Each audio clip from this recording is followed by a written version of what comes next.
नमस्कार, मैं विशाल और आप देख रहे हैं वीएसएस न्यूज़। आपको पता होगा कि बिहार की स्थिति थोड़ी-सी डगमगाई हुई है और बिहार की ही नहीं, मैं अगर बात करूँ पूरे देश की, इवन पूरे वर्ल्ड की भी अगर मैं बात करूँ तो कुछ गलत नहीं होगा। क्योंकि ख़ासकर अगर महिला के बारे में अगर हम लोग बात करते हैं तो आपको ही पता है कि हर राज्य में उस देश के या उस राज्य के जो मुख्यमंत्री होते हैं या जो प्रतिनिधि होते हैं हमेशा महिलाओं को लेकर बढ़ चढ़कर हिस्सा लेते हैं, मगर वो जो दावे होते हैं कहीं ना कहीं कागजों तक ही रहकर सीमित हो जाती है।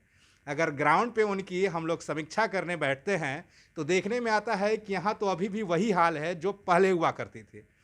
क्या है, क्यों है, ये हम बातें करेंगे, मगर आज हम लोग बात करने वाले हैं इनर व्हील्स के बारे में। इनर व्हील्स थोड़ा सा आपको भी सोच में आ गए होंगे कि ये है क्या।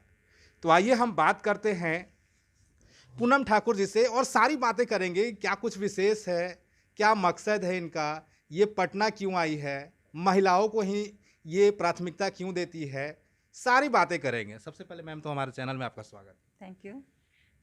सबसे पहले ये हम और पूरे जनता जानना चाहती है कि आप यहाँ इस वक्त क्या कर रही है। मैं अपने दौरे पर हूँ। हिंदी की कौन सा बात। दौरा। हमारा एक दौरा होता है कि इंस्पेक्शन करना, जैसे हम्म, हर एक स्टेट में हमारे नेता इंस्पेक्शन करते हैं। जी। हर एक बाढ़ पीड़ित एरिया का इंस्पेक्शन किया जाता है कि हाँ बाढ़ आई हुई है, क्या कंडीशन है, लोग वहाँ क्या कैसे ग्रसित हैं, उन्हें क्या चाहिए। हमारा इनर व्हील एक संस्था है जो सोशल संस्था है, और हमारे इनर व्हील में हम अपनी महिलाओं को, हम अपनी मेंबर्स को जो वर्क देते हैं उस वर्क का इंस्पेक्शन करने आई हूँ कि इनका काम प्रॉपर हो रहा है या नहीं।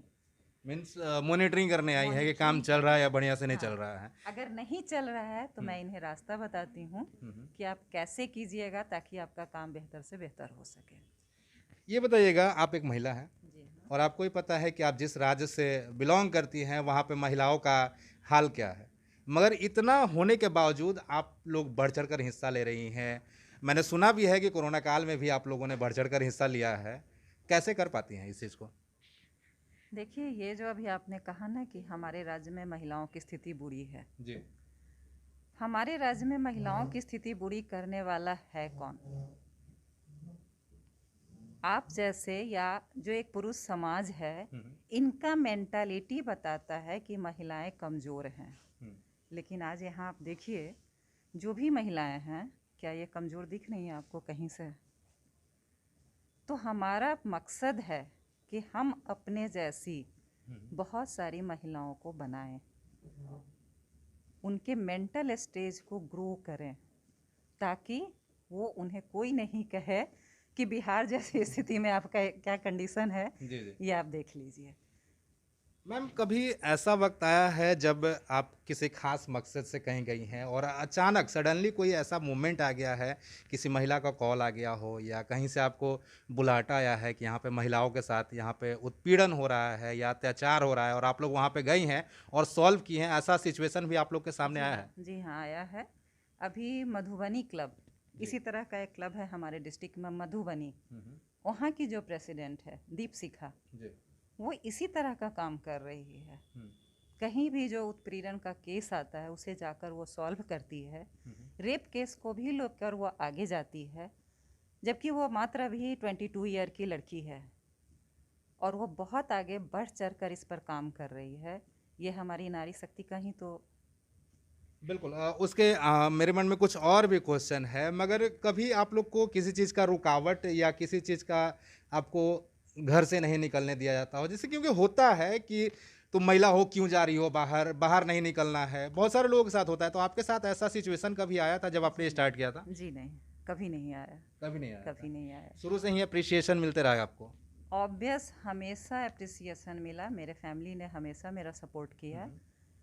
मैं बहुत छोटी थी, 70 ईयर्स की थी तब मेरी शादी हुई थी, लेकिन तब से आज तक मैं ग्रो ही कर रही हूँ, पीछे नहीं गई हूँ। चलिए, भगवान कर इसी तरह से आप आगे बढ़े। मेरे मन में एक क्वेश्चन था, मैंने पहले ही बताया था। अभी आपने सुना होगा एक केस, महज 8 साल की बच्ची के साथ जिस तरह से दर्दनाक मतलब कांड हुआ था, उसको बयां नहीं किया जा सकता है। उस पे आप लोगों ने क्या अपना अपने तरफ से क्या देखिए, किया। उसके लिए हम लोग कोई ऐसा नहीं है कि महिला मोर्चा नहीं है, हम लोग जाकर मोर्चा नहीं निकालते हैं। हमारा एक गोल दिया जाता है कि आपको इन सब गोल पर काम करना है। जो हमारा एसोसिएशन इंडिया लेवल का जो इनर व्हील है वो हमें देता है और हम उस पर काम करते हैं। रही बात कि अगर किसी महिला या बच्ची या किसी के साथ भी किसी तरह की इस तरह की घटना होती है तो सबसे पहले ज़रूरी है अपनी महिलाओं को बंद करने से पहले पुरुषों को शिक्षित करना। बिल्कुल, हम आपने पुरुषों बहुत बड़ा को बात अगर बोला है। शिक्षित बिल्कुल, कर बिल्कुल। देंगे तो हमारी महिलाएं कहीं उत्प्रेरित में नहीं जाएंगी। चलिए, बिल्कुल, अभी आपने सुना, अगर आपने ध्यान नहीं दिया होगा तो मैं वापस से आप इस वीडियो को देख लीजिएगा, क्योंकि मैम ने बहुत बड़ी बात बोली है कि अगर पुरुषों की मेंटालिटी अगर सही हो जाए तो ये जो कांड हो रहा है इस पे अंकुश जरूर लगाया जाएगा। एक अहम बात पे हम चर्चा करेंगे, क्योंकि आप ये पोस्टर देख लीजिए। इस पोस्टर में भले ही छोटे शब्दों से कुछ वर्ड को हाईलाइट किया गया है, हम उस पर ही बात करेंगे। Fight against survival cancer, cervical sorry cervical cancer, ये क्या है? ये मुहिम आपने क्यों छेड़ा? मैंने ब्रेस्ट कैंसर या कैंसर के रिगार्डिंग लोगों को प्रोजेक्ट दिया था। ये मेरा अपना उद्देश्य था। आज मैं सबके सामने बताऊंगी, मैं ब्रेस्ट कैंसर सर्वाइवल हूँ। 2 ईयर बिफोर मैं ब्रेस्ट कैंसर से फाइट कर रही थी और आज शायद ऐसे केस में बहुत सारी महिलाएं अपने घरों में बंद होती, डरी हुई होती, पता नहीं क्या होगा।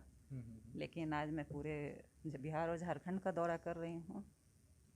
चलिए, बहुत बड़ी बात तो है। मेरा मकसद था जी। कि हमारे क्लब के थ्रू लोगों तक, जैसे मैं सेकेंड स्टेज कैंसर पेशेंट थी, मेरा मकसद है कि सेकेंड स्टेज तक पहुंचने ही ना दिया जाए, पहले ही उनमें अवेयरनेस आए ताकि वो स्टार्टिंग में ही अपना चेकअप करा सकें। हम महिलाएं अक्सर अपने स्वास्थ्य के प्रति जागरूक नहीं होते हैं।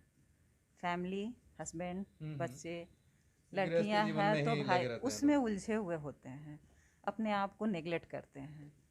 तो ये यहाँ इसलिए ये मुहिम चलाया गया है कि ताकि वो अवेयरनेस जो उनके दिमाग में आए कि सबसे पहले मैं अगर फिट हूँ तभी मेरा घर और मेरा परिवार और मेरा समाज फिट होगा। बिल्कुल, कहा भी जाता है कि अगर घर की महिला अगर पढ़ी लिखी हो, समझदार हो, तो जो वंशज होते हैं वो भी कहीं ना कहीं समझदार होते ही हैं।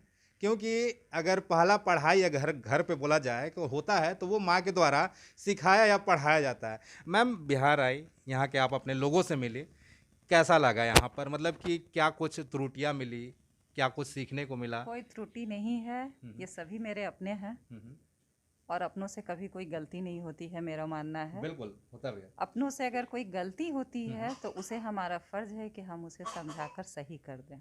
चलिए, गलती वो होती है जिस गलती को हम सामने दर्शाते हैं, दिखलाते हैं।